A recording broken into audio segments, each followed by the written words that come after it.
Meu irmão, minha irmã, uma alegria poder falar com você e poder apresentar este conteúdo que para mim é o coração do que faz a igreja, né? Da missão realmente, a missão realmente é o coração da igreja. E o nosso Deus pede de nós uma atitude cada vez mais, especialmente nestes tempos, uma atitude cada vez mais missionária, de uma igreja que está em saída. Por isso, é uma alegria poder estar aqui, é uma alegria também convidar o Senhor para estar conosco. Ele realmente é o primeiro que saiu do seio do Pai, que veio até nós e nos anunciou a palavra que ele ouviu da própria boca do Pai. Ele nos anunciou a sua verdade. Em nome do Pai, do Filho e do Espírito Santo. Amém. Vinde, Espírito Santo, enchei os corações dos vossos fiéis e acendei neles o fogo do vosso amor. Enviai o vosso Espírito, e tudo será criado, e renovareis a face da terra. Oremos. Ó Deus, que instruístes os corações dos vossos fiéis com a luz do Espírito Santo, fazei que apreciemos retamente todas as coisas, segundo o mesmo Espírito, e gozemos sempre de sua consolação, por Cristo Senhor nosso. Amém. Peçamos também a Maria, Mãe do Salvador, que esteja conosco, que nos acompanhe, ela que também foi a primeira a levar Jesus e a levou até a sua prima Isabel, e a sua prima exultou no Espírito quando se encontrou com o Salvador. Ave Maria, cheia de graça, o Senhor é convosco. Bendita sois vós entre as mulheres, e bendito é o fruto do vosso ventre, Jesus.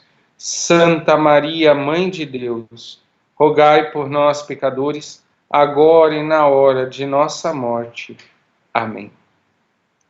Pai nosso que estais nos céus, santificado seja o vosso nome.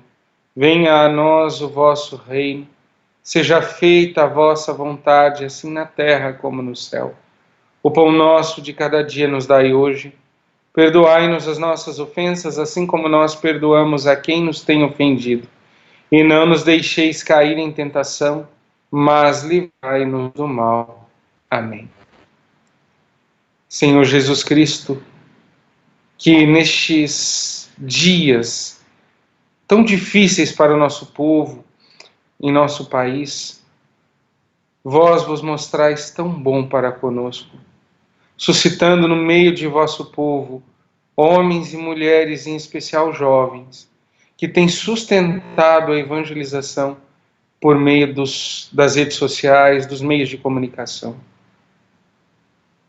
Vinde estar conosco nesta nossa formação, Jesus, e que as palavras que brotarem de meus lábios e que inspirarem corações possam vir de vosso coração.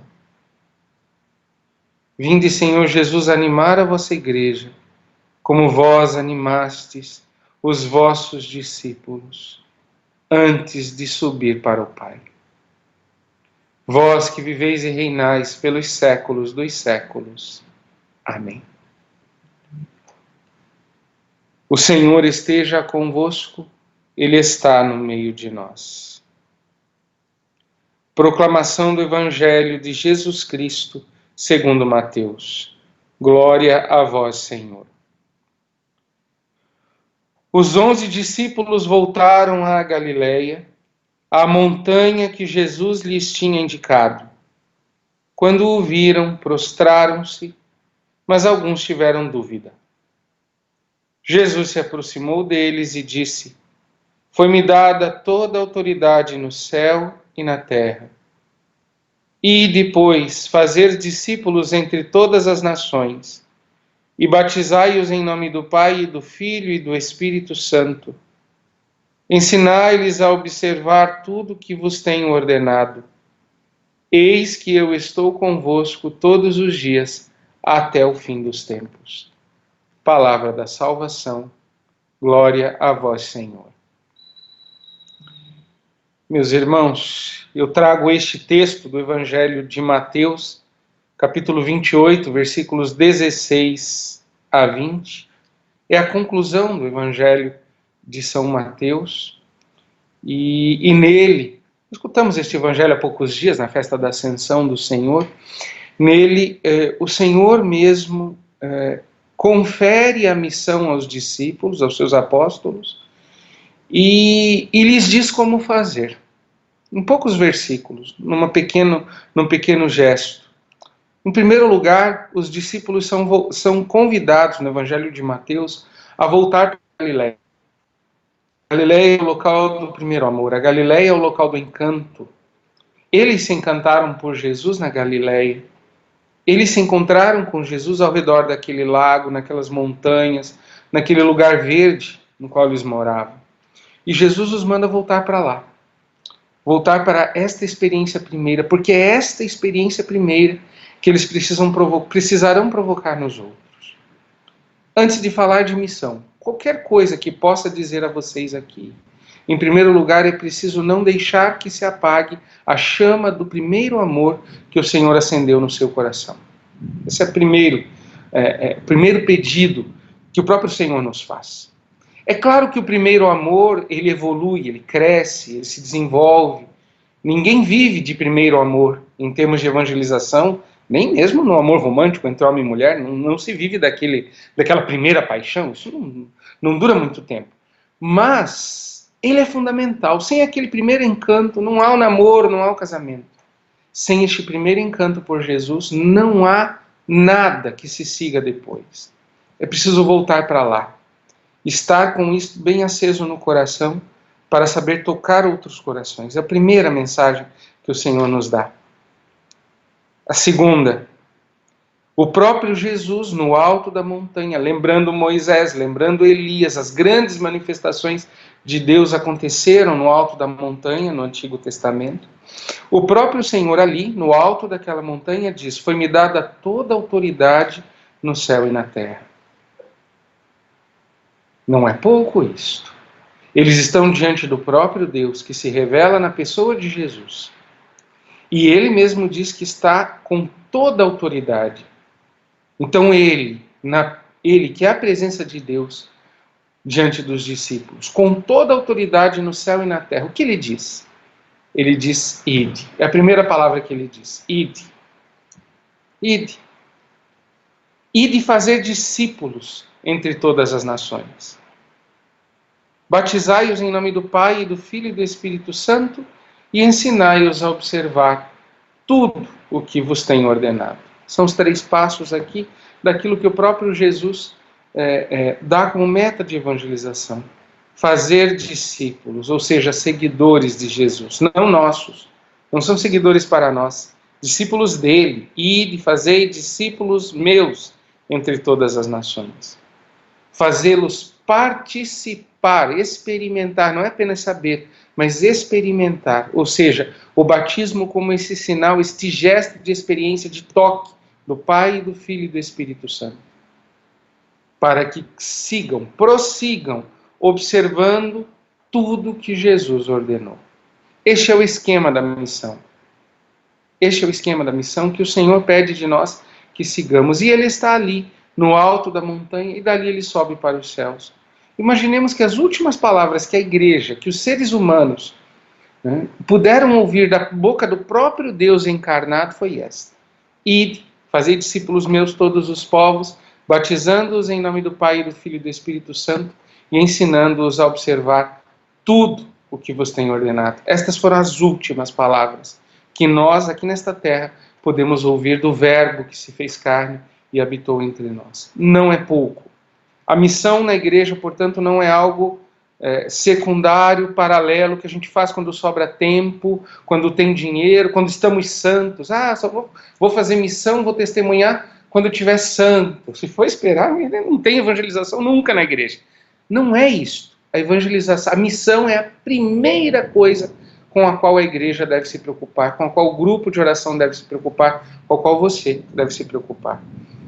Já lanço, a partir desta primeira mensagem deste evangelho, pontos importantes para que nós possamos refletir neste dia.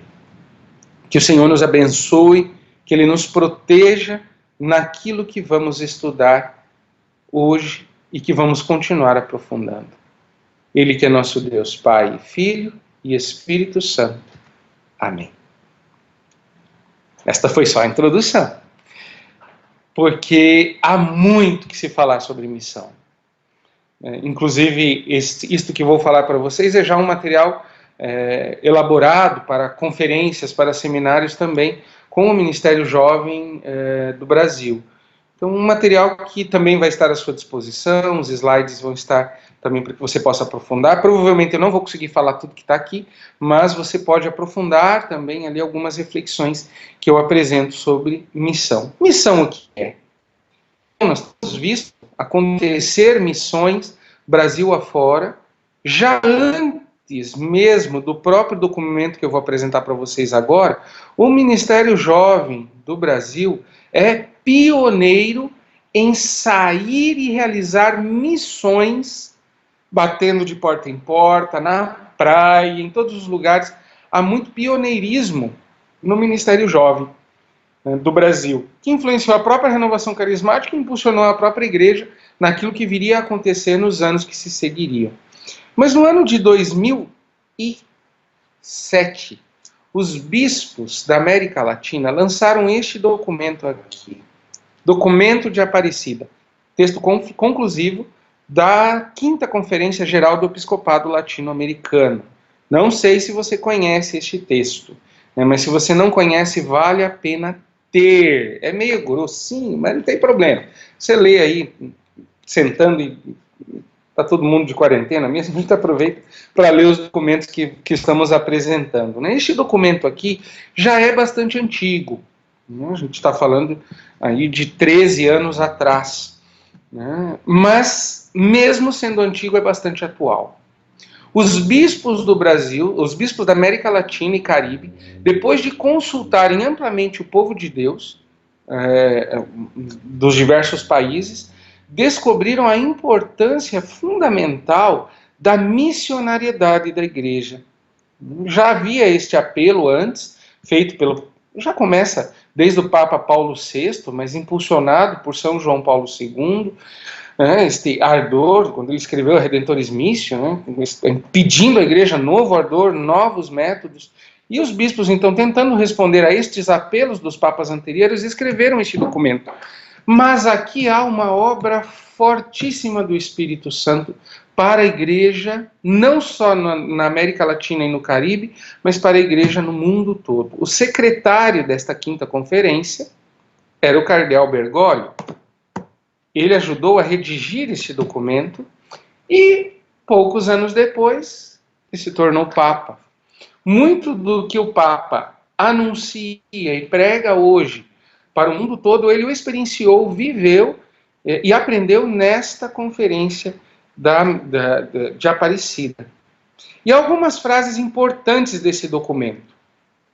Número 29 nos diz assim: conhecer Jesus é o melhor presente que qualquer pessoa pode receber. Tê-lo encontrado foi o melhor que ocorreu em nossas vidas. E fazê-lo conhecido com nossa palavra e obras é nossa alegria. Palavras importantíssimas. O melhor presente que nos foi dado é Jesus, ter conhecido Jesus. Eu tenho clareza, até cada vez que falo disso eu me emociono. Que seria de mim se aquelas pessoas não tivessem anunciado o Evangelho para mim? Que seria de mim se a minha catequista não tivesse visto que estava ali alguém que não tinha ainda uma experiência pessoal com Jesus? Se as pessoas do meu grupo de jovens não tivessem me mandado para um retiro de primeiro anúncio, ou se eu tivesse dito não, o que seria de mim hoje? Onde eu estaria?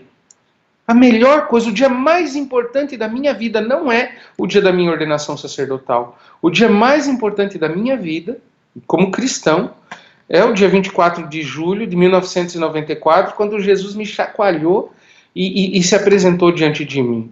Aquele é o melhor dia, mais importante. Sem aquele dia, nada faria sentido depois.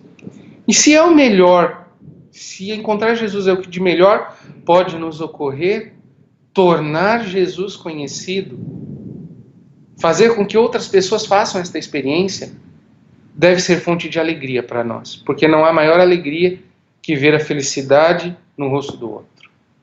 E não há maior felicidade do que encontrar Jesus. Por isto, a igreja, documento Aparecida ainda, no número 362 diz, ela precisa assumir o compromisso de uma grande missão em todo o continente, que nos exigirá aprofundar e enriquecer todas as motivações que permitam converter cada cristão em um discípulo missionário. Cada cristão. O nenenzinho que foi batizado alguns dias atrás, consciência de missão para ele, mesmo como criança. O pai e a mãe de família que apenas vêm à missa e não tem nenhuma atividade pastoral, missão na sua casa, com seus filhos. Cada um de nós, missionários no ambiente de trabalho, nas nossas diversas realidades, missão. Cada fiel. Poucos documentos foram tão claros como este de Aparecida. Cada fiel cristão precisa se sentir missionário. Isso não é nada fácil. Já fazem 13 anos que o documento saiu. E ainda em muitas comunidades, em muitas paróquias, no nosso grupo de oração mesmo, algumas pessoas entendem a missão como obra de um grupo, de algumas pessoas, daqueles que têm jeitão para bater de porta em porta. Não. Cada um de nós com seu jeito. Cada um de nós. Como isto não é fácil, o documento diz que a igreja necessita de uma forte comoção. É como se fosse um terremoto. Na verdade, no espanhol, comover lembra também, não é, para nós comover em português lembra chorar, né? Ficar chorando, não. No espanhol, comoção é ter tremor, um grande terremoto que impeça a igreja de estar na sua comodidade. Precisamos dar isto às pessoas, ou fazer isto com as nossas comunidades e grupos de oração, um grande terremoto para que compreendam que o mundo precisa receber Jesus. Necessitamos, diz o documento ainda, nesse mesmo número, 362, que cada comunidade, que cada cristão se transforme num centro de radiação. Esperamos um novo Pentecostes, uma vinda do Espírito que renove nossa alegria, que renove nossa esperança. Gente, olha o que os bispos estão pedindo. A renovação fala disso, não fala? Na verdade, a renovação vive isso. Ela é a experiência de Pentecostes atualizada na igreja. A igreja que precisa viver, porque Pentecostes é isso. Pentecostes o que é Pentecostes? O que é a experiência de Pentecostes? 11 homens medrosos, com medo da cruz, trancados numa sala. Já tinham visto Jesus ressuscitado, já tinham colocado a mão na chaga de Jesus, Jesus já tinha comido com eles, Jesus já tinha dito, ide, vão, Jesus já tinha falado. Ide, vão. E eles, o que eles fazem? Ouvem Jesus e se trancam lá dentro. Ouvem Jesus e se trancam lá dentro. É como se o Espírito de Deus tivesse vindo para, e é isso mesmo que acontece, para expulsá-los ali de dentro. Para que eles levassem a experiência que eles viveram ali, desde a ceia, eles estavam ali naquele lugar, para que eles levassem aquela experiência para fora. E o Espírito arromba as portas, arromba as janelas, leva o fogo para dentro lá, para dentro do coração de cada um, e eles abrem a porta da igreja que estava trancada ali. Eles abrem a porta pela experiência do Espírito. Eu fico imaginando, o cenáculo era no andar superior, eu fico imaginando Pedro, que tinha 50 dias antes, tremido de medo, porque a empregada do sumo sacerdote tinha perguntado para ele se ele era galileu e seguidor de Jesus. E ele tremeu e negou e esconjurou e tal, 50 dias antes. É este mesmo Pedro como chefe, segundo o texto de Atos dos Apóstolos, que desce aquela escada e abre a porta. Que gesto! Que momento! Que momento! Talvez tenha passado desapercebido por muitos. Abrir aquela porta, olhar para fora a multidão que está lá e falar. Que momento foi aquele? Eu fico imaginando Pedro com frio na barriga, e é normal sentir isso. Descendo aquela escada e enfrentando o maior medo dele. Aquele povo que tinha gritado crucifica-o. Ele estava enfrentando o maior medo dele. E ele abre a porta e fala. Cada vez que nós saímos em missão, este gesto se repete. Cada vez que nós abrimos a porta de nossa comunidade, de nossa paróquia, de nosso grupo de oração e saímos para fora para falar com aqueles que não esperavam que nós falássemos com eles. É este mesmo gesto que acontece. É uma repetição daquela primeira abertura que houve. Se tivessem ficado fechados lá dentro, o Evangelho, toda a experiência de salvação, tudo aquilo que nós vivenciamos e experimentamos, teria morrido com aqueles homens trancados naquela sala. Nós não podemos permitir que isso aconteça hoje à igreja. Quantas experiências riquíssimas acontecem em nossas comunidades e ficam trancadas ali. Não saem para fora. Jesus não deixa de se manifestar, ele fala, ele continua a nos falar, mas ele pede que nós abramos a porta e saiamos para fora, indo ao encontro destas pessoas. Gente, isso é o que pede o documento de Aparecida. O Papa Francisco leva isto no seu coração, porque foi impactante para ele, e provoca toda a igreja a aprofundar realmente esta dimensão. Uma igreja que, é preciso dizer isso com clareza, uma igreja que estava acomodada a ser maioria. É verdade. Nós éramos maioria. O Ocidente era cristão. O Brasil era um país majoritariamente católico até 20, 30 anos atrás. As famílias rezavam em casa, levavam os filhos para a catequese até 50 anos atrás. Havia uma evangelização que acontecia quase que culturalmente, né? Você transmitia educação aos filhos, ensinava a falar, já ensinava a rezar, já ensinava quem era Jesus, já se aprendia o Evangelho. Isto não acontece mais. Nós ficamos muito acostumados a ser assim. E às vezes ainda achamos que é assim, mas não é.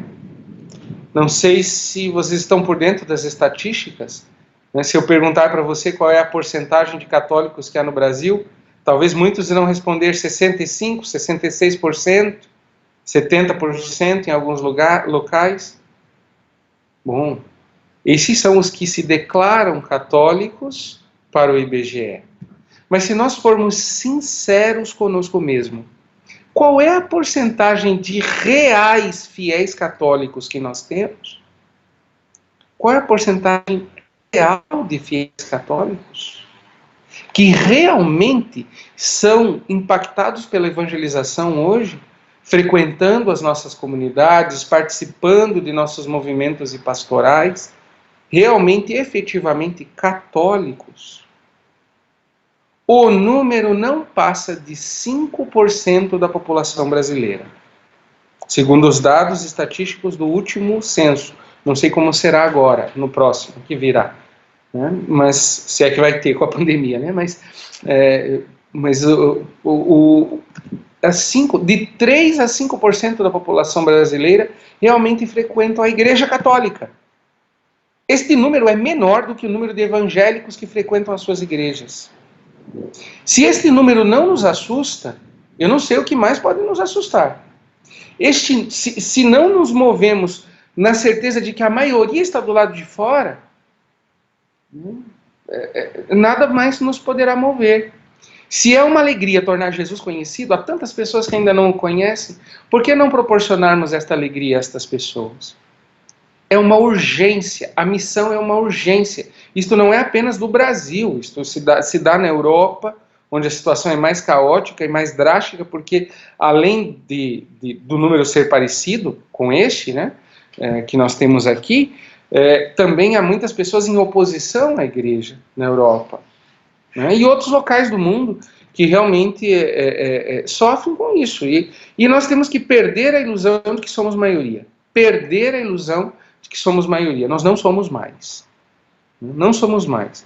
Ou seja, ou somos missionários ou não seremos nada. Ou seremos uma igreja contrária a Pentecostes, trancada, enclausurada dentro dos templos, sem falar para aqueles que estão distantes, para aqueles que estão longe. Então este é o primeiro ponto que gostaria de colocar nessa nossa reflexão. Trazer este documento de Aparecida muito mais próximo de nosso peito, que nos ajude a vivenciar isto que este documento pede, que vai depois resultar no outro, que daqui a pouco eu vou falar, o Evangelii Gaudium do Papa Francisco. Antes de prosseguir, é preciso tentar entender o que é missão. E muitas vezes eu ouço isso, vamos fazer a evangelização. E confunde-se evangelização com missão. Evangelização é o mesmo que missão? Será? Já adianto para vocês, né? A missão é uma das partes da evangelização, mas ela não é o todo da evangelização. Evangelização é mais do que missão. Se a gente confundir as coisas, eu vi isso muito aqui em Curitiba. Em Curitiba, onde moro, sou o coordenador da ação evangelizadora. E eu estava assumindo esta coordenação logo depois que o Papa Francisco assumiu também o seu papado. Então nós precisamos fazer muitas coisas aqui relativas à missionariedade. E quando nós falamos para fora, né, para as paróquias, comunidades, perguntamos se as comunidades faziam missão, todo mundo dizia, sim, nós fazemos missão. E eu sabia, não fazem, tá tendo alguma confusão. Comecei a perguntar, né, para os padres mesmo, padre que estudou teologia todas as vezes, não entendia direito. Eu pergunto para os padres, para as lideranças, tem missão na sua paróquia? Tem. O que vocês fazem de missão? Ah, nós rezamos missa, nós temos catequese, nós levamos comunhão para os doentes. Não, pera lá. Isto aí não é missão, não é a missão da qual nos estão falando os documentos da igreja, né? E aí comecei a entender que seria preciso talvez explicar melhor para as pessoas, né? Senão, se tudo que a gente faz é missão, nada é missão. A missão, portanto, é uma especificidade da evangelização, é um dos momentos da própria evangelização mesmo. Existe um documento bastante antigo, esse aqui, né? Não sei se vão conseguir ver. O nome dele é Evangelii Nuntiandi. Ele é do Papa São Paulo VI. Evangelii Nuntiandi já nos disse, se não me engano, é de 1976 esse documento. Deixa eu ver se eu tenho ele, esta data aqui. 75, isto. 1975, é mais velho que eu. Já tem 44 anos este documento, faz 45 anos. Né? Este documento diz assim, né? O empenho em anunciar o evangelho aos homens do nosso tempo é, sem dúvida alguma, um serviço prestado à comunidade dos cristãos, bem como a toda a humanidade. Número 1, ele já diz. Né? Número 1, ele já nos diz isso. E nesse documento, o Papa Paulo VI já vai tornar claro. Tudo que a igreja faz é evangelização. Tudo. A única coisa que a igreja faz é evangelizar. O que é evangelizar? Evangelizar é tornar evangélica a realidade que nós tocamos com nossa ação, com nossa atividade. Fazer com que aquela realidade se torne ou fique mais parecida com o mundo que Jesus sonhou, com aquilo que Jesus pregou em seu evangelho. Isso é evangelizar. Logo, o que eu estou fazendo aqui agora é evangelização. Estamos evangelizando, ou seja, explicando esta dimensão da vida da igreja, que é a missão. Isso é evangelização. Mas nós não podemos dizer que eu estou sendo missionário agora, porque estou falando para pessoas já convertidas, para pessoas que já estão na igreja, para pessoas que já participam. Estão compreendendo? Quando rezamos missa, isto é evangelização, porque é o Cristo que se faz alimento para tornar aquelas pessoas mais de acordo ou mais fiéis ao evangelho, que se alimentem dele para tornar-se ele. Quando estou no seminário estudando, aquilo foi uma grande evangelização, para que eu pudesse ser fiel ao evangelho. Agora, quando eu não posso dizer que tudo isso é missão, porque não é. Estou falando para pessoas que já participam, que já frequentam, que já estão convertidas. O que é então missão, padre? Missão é aquela parte da evangelização, aquele momento evangelizador em que nós levamos o evangelho para quem não conhece o Cristo ou para quem está afastado dele, para quem não pediu. Isto é missão. Missão implica, portanto, em sair, em ir ao encontro de quem não pediu a minha presença. Invadir um determinado espaço e falar para as pessoas que não pediram para ouvir sobre Jesus. Serem surpreendidas pelo amor de Deus com a minha ida até o encontro deles. Então, vamos lá. Quando nós saímos de porta em porta, batendo numa casa, isto é missão? É sim. Se eu estou indo na casa de pessoas que não participam, sim. Se eu estou indo na casa de pessoas que já participam da igreja, aí já não mais. Aí é a evangelização que está continuando a sua atividade. Querem ver um exemplo? Uma vez nós organizamos numa paróquia do sul da Patagônia, aqui na diocese, não vou dizer qual paróquia, mas a paróquia aqui nós estávamos organizando as missões e um dos momentos desta missão era uma saída, fazer visita missionária nas casas. O que fez aquela comunidade? Tadinhos, depois eles entenderam. O que eles fizeram? Eles prepararam tudo, prepararam tão bem que eles já marcaram as casas que nós iríamos visitar, para que tivesse um cafezinho lá naquela casa. E, ou seja, quem aceitou foram as pessoas que já participam da igreja. E ficou todo mundo feliz com a nossa visita. Nós fomos lá, batemos na casa da mensageira de capelinha, da catequista, né, do ministro da Eucaristia. Foi nessas casas. Isto foi missão? Não. Mesmo que nós tenhamos saído, tenhamos ido para a rua, mas nós fomos na casa daqueles que já participam, daqueles que já frequentam e que recebem com uma alegria enorme. Estou oferecendo um cafezinho. Isto não é missão. Missão implica em ir ao encontro daquele que não pediu. Correr o risco, inclusive, de levar a porta na cara, de levar xingão. Jesus avisou que ia ter perseguição, e é isso mesmo. Isto é missão. O Papa Francisco diz isto naquele documento que falei para vocês, Evangelii Gaudium. Ele diz, missão é ir ao encontro e atrair para Jesus. Ele diz no número, vamos ver aqui, 49. Saiamos para oferecer a todos a vida de Jesus Cristo. Prefiro uma igreja acidentada, ferida, enlameada, por ter saído pelas estradas, a uma igreja enferma pelo fechamento e a comodidade de se agarrar às próprias seguranças. Não quero uma igreja preocupada com ser o centro, que acaba presa no emaranhado de obsessões e procedimentos. Se alguma coisa nos deve santamente inquietar e preocupar nossa consciência, é que haja tantos irmãos nossos que vivem sem a força, a luz e a consolação da amizade com Jesus Cristo, sem uma comunidade de fé que os acolha, sem um horizonte de sentido e de vida. Mais do que o temor de falhar, espero que nos mova o medo de nos encerrarmos nas estruturas que nos dão uma falsa proteção, nas normas que nos transformam em juízes implacáveis, nos hábitos em que nos sentimos tranquilos, enquanto lá fora há uma multidão faminta e Jesus repete-nos sem cessar: dai-lhes vós mesmos de comer. Este número 49, para mim, resume o que o Papa Francisco, o principal ensinamento do Papa Francisco, aquilo que ele veio nos dizer à igreja. Uma igreja que vai, que sai. Ela corre riscos em fazer isso. Pode ser que o nosso grupo de oração fique sem tempo para fazer outras coisas. É isso mesmo. Mas isso é primordial, é prioritário. Ir ao encontro. Pode ser que as pessoas nos interpretem mal, pode ser que sejamos mal recebidos. É isto mesmo. Mas é melhor sermos uma igreja ferida do que uma igreja enferma porque está doente, enferma porque está fechada, enferma porque está trancada e com medo de sair. E fica agarrada às coisinhas aí. O Papa continua, não quero uma igreja preocupada em ser o centro.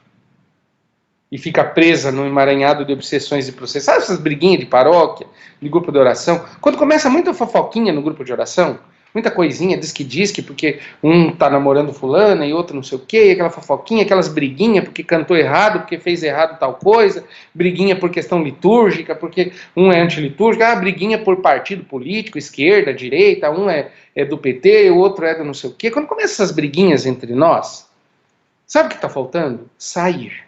Fazer missão, porque daí não tem tempo para passar por isso. É ir. Essas coisas são secundárias, meus amigos, são secundárias. Quando nós vamos ao encontro dos outros, não tem nem tempo para a gente ficar brigando com fofoquinha entre nós, divisõezinhas entre nós. Não tem tempo para isso, não. Tem um mundo para evangelizar, tem pessoas para apresentar para Jesus. Certo? Quando começa essas coisas, eu sou parco também, quando começa as briguinhas aqui, tá faltando missão, vamos marcar logo uma saída missionária, e realmente, impressionante, porque o povo olha para fora e vê que as quatro paredes da paróquia não resumem o que é a vida da igreja, a vida pastoral da igreja, precisa sair, senão a gente fica presa nessas coisinhas, e aí a igreja perde. E o Papa diz mais do que o temor de falhar, porque a gente falha fazendo missão. Não dá certo uma coisa ou outra. Mas não pode ser esse medo que nos impeça. O que deve nos mover é o medo de que do lado de fora tem uma multidão faminta e nós estamos com o pão da vida nas mãos. E não partilhamos. E Jesus diz, né? No milagre da multiplicação dos pães, ele diz, dai-lhes vós mesmos de comer. Eles não tinham nada. E é assim mesmo. Né? Inclusive, é importante entender isto, né? Acenei a isto no começo, né? Esperar para estar prontos para fazer missão, esperar para estar santos para fazer missão, não vai acontecer nunca. Eu observei muito isto em comunidades, em grupos aqui na minha diocese e até fora. Vamos fazer missão, então tem que ter a formação. Aí fica um ano se formando. Chega no final da formação, o povo, mas nós não estamos prontos ainda. Aí vai mais 6 meses de formação. Mas nós não estamos prontos ainda. Vai mais um ano de formação. Não. Nunca nós estaremos prontos. Porque aqui o que está movendo é o medo. O que precisa para fazer missão? Sabe o que precisa? Ter sido amado por Deus e conseguir ter brilho nos olhos para falar para o outro que Deus o ama. Na pessoa de Jesus. É isso que precisa. A formação ela é importante, não estou deixando para segundo plano, ela é importante, mas ela não pode nos prender. Com muito cuidado com isso. O que é preciso fazer o que é preciso aprender para fazer missão? Colocar o pé na rua e começar a fazer. Porque começando a falar, começando a anunciar Jesus para as pessoas, começando a rezar com as pessoas, né, fazer experiências de oração com as pessoas em suas casas, a gente vai aprendendo, vai tendo dúvidas, vai perguntando e vai aprendendo. É assim mesmo. Esperar muita preparação, problemas. Esperar estar santo. Quantas vezes eu ouvi de jovens de modo especial, porque os mais velhos já entenderam, né? Já perceberam que não adianta ficar esperando ser santo para falar de Jesus. Muitos jovens, eles se inquietam. Padre, mas eu ainda não vivo a santidade nesta dimensão ou naquela dimensão. Como é que eu vou falar de Deus? Fale. Inclusive, fale que você está tentando, porque a igreja não prega a si mesma. Nós não nos pregamos, eu não posso pregar a mim mesmo. Isso não me exime de buscar a santidade. Tem que buscar a santidade divina. Mas eu não prego a mim mesmo, eu não vou chegar para a pessoa, olhem para mim como eu vivo, como eu sou maravilhoso, olha como eu sigo a Deus, olha como eu sou santo. Isso não é evangelização, isso é promoção pessoal. Nós apontamos para Jesus. Ele é santo, ele é perfeito. Ele deu a vida por nós. Nós ainda estamos tentando, somos pecadores. Inclusive não criar falsas ilusões nas pessoas, achando que elas vão encontrar uma igreja maravilhosa, uma paróquia linda, um povo perfeito e acolhedor. Porque a gente não é. Não é. Mas diz, olha, a nossa comunidade, mesmo não sendo perfeita, está tentando anunciar Jesus, está tentando viver o Evangelho. Então, isto que o Papa nos diz precisa mexer conosco. O que é preciso? Ir, não esperar estar santo, não esperar estar plenamente formado, não esperar que a comunidade esteja perfeita, que o grupo de oração esteja perfeito, que o padre seja aquele padre que a gente queria, que o bispo seja aquele bispo que a gente... Se a gente esperar tudo isso, o Senhor Jesus volta e nós estamos ainda esperando essas coisas acontecerem. É preciso ir ao encontro, começar a fazer. Inclusive, é preciso ter este ardor tão grande, de tal forma que a gente não precisa nem pedir bênção para ninguém. O anúncio do Evangelho é uma obrigação de cada cristão, assumida no dia do seu batismo e confirmada no dia da crisma. Fazer missão, anunciar Jesus, é um dever seu. Nem o seu padre pode lhe impedir, nem o seu bispo pode lhe impedir de anunciar o Evangelho. É um dever de todos nós. Claro que, pelo amor de Deus, né, gente? Para organizar uma missão, você vai falar com o padre, vai organizar, mas no seu dia a dia, para falar de Jesus, você não precisa pedir bênção para ninguém. Você pode falar, deve falar. É um pedido do próprio Senhor. O Papa Francisco, na Jornada Mundial da Juventude em 2013, falou para nós da importância de entendermos a missão como paradigma e não como programa. O que é isso, padre? Vou ler aqui o que ele falou. A missão continental está projetada em 2 dimensões, programática e paradigmática. Meu Deus, calma que eu já explico. A missão programática consiste na realização de atos de índole missionária. A missão paradigmática, por sua vez, implica colocar em chave missionária a atividade habitual das igrejas particulares. O que derruba as estruturas caducas é justamente a missionariedade. Daqui a importância da missão paradigmática. O texto é bem longo, é o discurso que o Papa Francisco fez aos bispos do CELAM, que estavam na Jornada Mundial da Juventude. Você encontra facilmente esse texto na internet, né? E ele coloca essas duas maneiras de entender a missão. Uma não exclui a outra, certo? As duas precisam acontecer paralelamente, né? Mas não podemos retirar uma e outra.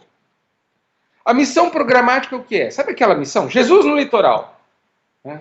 Aí para o estado de Goiás acho que não vai ter, né? Mas o pessoal aqui, o Jesus no litoral, né? Então você fica o ano inteiro, prepara, vai lá, fica 2 semanas lá na praia e faz a missão. Isso é um programa de missão. Programa. Na paróquia, na comunidade, vamos fazer o Jesus nas praças, né? Ou Jesus, né? Jesus em qualquer lugar, né? No shopping, em todo lugar. A gente programa, vai como grupo, vai e faz aquela missão. Isso é ótimo, perfeito e tem que acontecer. Mas é preciso que estas missões programáticas, nos transformem. Isso vale muito para o coordenador de grupo de oração. Para que estas pequenas missões vão ajudando a entender que o grupo todo, toda a igreja, toda a paróquia, cada um precisa ser missionário. Esta é a missão paradigmática. Que a missão seja um paradigma, ou seja, um jeito de viver, um jeito de ser igreja, uma maneira de viver. Vai acontecer isso, a missão será um paradigma, um jeito de organizar toda a vida da igreja, do grupo de oração, quando cada um de nós estivermos no ponto de ônibus e entendermos que no ponto de ônibus, quando eu tenho uma oportunidade, eu anuncio Jesus. E ninguém soube, não foi programado, aquilo aconteceu. Lá no meu trabalho, dentro da minha casa, onde é mais difícil, dentro da minha casa, com os meus vizinhos, cada um se entende missionário. E cada atividade que nós organizamos tem um cunho missionário, tem um aspecto missionário. Por exemplo, rezar o terço. Todo carismático gosta de rezar terço. Mas há uma diferença entre rezar o terço trancadinho na igreja e rezar o terço na praça. É o mesmo terço. Às vezes até em lugares muito próximos. Mas quando eu rezo na praça, mesmo que ninguém chegue perto ou entre no grupo, as pessoas vão começar a olhar e lembrar-se da fé católica, recordar-se de Deus, alguns sentem saudade do tempo que o pai e a mãe rezavam o terço. Aquilo toca o coração, é o mesmo terço. Uma experiência aqui na minha paróquia, que foi bem bonita, a Capela São Francisco aqui. Todo ano tem Domingo de Ramos, né? Osana Rei, Osana Rá, saía da pracinha e ia para a igreja. Aí eu tanto falar de missão aqui na paróquia, eles resolveram de pedir para o dono do mercado, tem um Máximo Fato aqui, enorme, perto do atacadão aqui, perto da capela, eles resolveram falar com o gerente do Máximo Fato se a missa não poderia começar na pracinha e terminar na frente do mercado. A mesma missa, que ia para a igreja, começava na pracinha e ia para o mercado. Na frente do mercado, domingo de manhã, vocês sabem como é que é, 10 horas da manhã, sim de gente. E o gerente aceitou, porque ele é católico e tudo, então ele aceitou. Organizaram lá um palco, saímos em procissão, Osana Rei, Osana Rá, na frente, na porta de entrada do mercado, carro chegando, carro saindo, carrinho com criança, mãe e a missa acontecendo ali. O que vocês acham que aconteceu? Muitas pessoas, domingo de manhã, não tem nem desculpa. E o povo estava lá, né? E a gente tinha explicado, sorriam para as pessoas, chamam. O povo não tem nem muita desculpa, não tem muita coisa para fazer. Então parava, ficava um pouquinho na missa, ouvia um pouquinho. Às vezes não ficou o tempo todo, não tem problema. Muitas pessoas que foram no mercado nem sabiam que tinha capela ali perto e acabaram sabendo e começaram a frequentar a comunidade. Então, veja, é a mesma coisa que se faz sempre, todos os anos, Domingo de Ramos, feito de uma maneira diferente. Um outro exemplo, né, quando entendemos que a missão é um paradigma, né, procissão da festa da padroeira. Aqui a gente fez isso também. Né, na festa da padroeira, sai com a imagem pela rua e tal, procissão, e o padre com o microfone animando a procissão. Mas eu comecei a olhar que as pessoas saíam, claro, tá fazendo barulho na rua, sai todo mundo na janela. E eu comecei a olhar aquilo e começou a me incomodar. Daí o Espírito Santo incomodando a gente, né? Ele começa a cutucar e ele vai ter... As pessoas saíam e era como se tivesse um muro entre a procissão que passava na rua e as pessoas que saíam na porta. Ninguém dava bola para elas. Eu falei que não adianta botar a igreja na rua, né? E você não entrar em contato com as pessoas que aparecem ali como uma oportunidade de missão, né? Então, é a evangelização que está acontecendo, mas não está tendo missionariedade, né? Então, aquilo me incomodou, eu chamei o diácono, falei, escuta, nós temos aqui, são 5 diáconos na paróquia, nós estávamos em 3 diáconos e o padre, por que nós não vamos para... Mas saiu uma pessoa ali na frente, a gente vai dar uma bênção rápida. Deu certo, gente. Eu chamei lá uma senhora aqui que anima a procissão, ela sabe fazer. Ao invés de eu fazer, ela pôde fazer, porque aí ela pegou o microfone, até animou melhor que eu. E nós íamos de porta em porta, quando as pessoas saíam, botou a cara na janela, estávamos nós lá, já na porta esperando a pessoa. E quantas pessoas ali com 2, 3, 4 minutinhos de uma bênção, enchia o olho de lágrimas, se sentia tocado pelo evangelho, sabe? E joga uma água benta e tal. Uma coisa que nós fizemos aqui, ou seja, a mesma procissão que a gente faz todos os anos, mas ela se tornou missionária. E o povo foi percebendo, e também quando passava uma pessoa na rua, já sorriam e tal, e aquilo foi animando, né, ali a procissão. Então veja, isso é a diferença de missão programática e paradigmática. Tudo que a gente faz, colocar um toque missionário, tudo. Catequese, por exemplo. Aqui estou extrapolando o grupo de oração, mas vamos pensar na catequese. Os pais que não participam. Porque os pais levam os filhos para a catequese, mas nem sempre participam da igreja. Que atividade nós estamos fazendo com eles? Às vezes nós não fazemos nada. Então, por que não fazer uma catequese que atinja esses pais também? Catequese que às vezes vai na casa, ao invés de ficar presa no espacinho, a catequese vai na casa. E aí o catequista chama o pai e a mãe para ajudar a preparar o encontro. Opa. Aí começa, naquele contato com aquela pessoa que não participa, começa a acontecer a missão.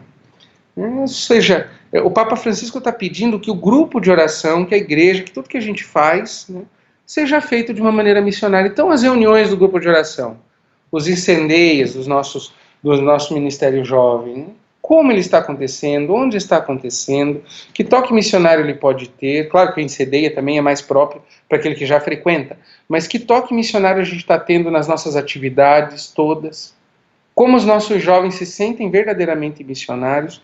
Tudo isso é de fundamental importância, porque senão não compreendemos bem. Meus amigos, acho que os slides, se vocês pegarem aí, vai em frente aqui com mais um monte de coisa, mas o nosso tempo já estourou, acho que uns 10 minutos. Mas eu acredito que o que é fundamental a gente pode falar, pode apresentar para vocês, né? Em primeiro lugar, o documento de Aparecida e a transformação que ele faz, pedindo esse grande terremoto na igreja, que todos se sintam missionários, né? O que é a missão, diferenciação de missão e evangelização, né? Isso aqui é importante entender, senão a gente pensa que tudo é missão e daí a coisa não acontece, né? Que a missão implica em sair, tem que ir ao encontro do outro, e a missão precisa ser um paradigma da vida da igreja, da vida do grupo de oração. As missões pontuais ou programáticas, elas podem acontecer e devem, mas elas devem inflamar o todo da vida de cada um daqueles fiéis no anúncio do Evangelho e para que possam sair e ir ao encontro daqueles que ainda não frequentam. Peço que Deus, nosso Senhor, abençoe e proteja cada um de vocês e possa nos ajudar a não perder esse ardor missionário. O Senhor esteja convosco, Ele está no meio de nós. Senhor nosso Deus, Pai de bondade e infinita misericórdia, derramai a graça de vossa bênção sobre cada um que assistir este vídeo. Que eles possam compreender, Senhor, e sentir o ardor em seus corações para anunciar o Evangelho, fazendo discípulos todos os povos, todos aqueles que se achegarem deles, comunicando-lhes a sua graça e fazendo-os viver cada um dos teus ensinamentos.